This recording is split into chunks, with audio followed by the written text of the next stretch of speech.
ಈ ಹಿಂದೆಯೂ ಪಥಸಂಚಲನ ಮಾಡಬೇಕಾದ್ರೆ ಅನುಮತಿಯನ್ನ ತಗೊಂಡೇ ಪಥಸಂಚಲನ ಮಾಡಿದೆ. ಅನುಮತಿ ಇಲ್ಲದೆ ಪಥಸಂಚಲನ ಯಾವಾಗ ಮಾಡಿದೆ? ಮತ್ತೆ ಅವರಿಗೆ ನಾನೇನ್ ಹೇಳೋದು, ದೊಡ್ಡವ್ರ ಮಕ್ಕಳು ಎಲ್ಲವೂ ಕೂಡ ನಿರಾಯಾಸವಾಗಿ ಬಂದಿದೆ. ಒಳ್ಳೇದ್ಯಾವುದು ಕೆಟ್ಟದ್ಯಾವುದು ಅನ್ನುವಂಥ ವಿವೇಚನೆ ಒಂದು ಅವ್ರಿಗೆ ಬರಬೇಕು. ದೇಶಕ್ಕೆ ಒಳ್ಳೇದ್ ಮಾಡೋ ಸಂಘಟನೆ ಯಾವುದು, ದೇಶಕ್ಕೆ ಹಾನಿ ಮಾಡೋ ಸಂಘಟನೆ ಯಾವುದು? ಅವರಿಗೆ ದೇಶಕ್ಕೆ ಹಾನಿ ಮಾಡುವ ಸಂಘಟನೆಗಳ ಬಗ್ಗೆ ಒಂದು ಶಬ್ದವೂ ಇದುವರೆಗೂ ಅವ್ರು ಮಾತಾಡ್ಲಿಲ್ಲ.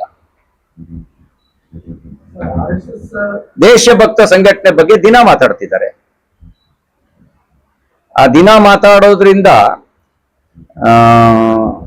ಅವ್ರಿಗೆ ಪ್ರಚಾರ ಸಿಗುತ್ತೆ ಅಂತ ಬಯಸಿದ್ರೆ ಪ್ರಚಾರ ಪಡ್ಕೊಳ್ಳಿ ಹೇಳಿ.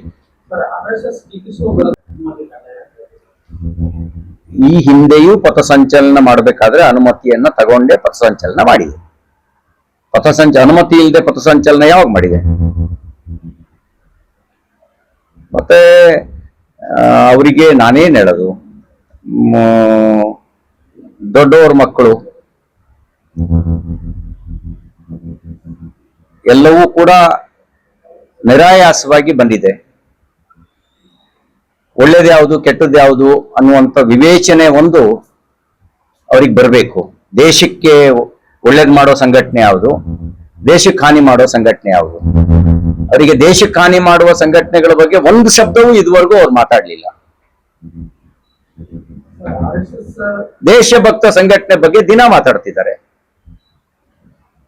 ಆ ದಿನ ಮಾತಾಡೋದ್ರಿಂದ ಅವ್ರಿಗೆ ಪ್ರಚಾರ ಸಿಗುತ್ತೆ ಅಂತ ಬಯಸಿದ್ರೆ ಪ್ರಚಾರ ಪಡ್ಕೊಳ್ಳಿ ಹೇಳಿ.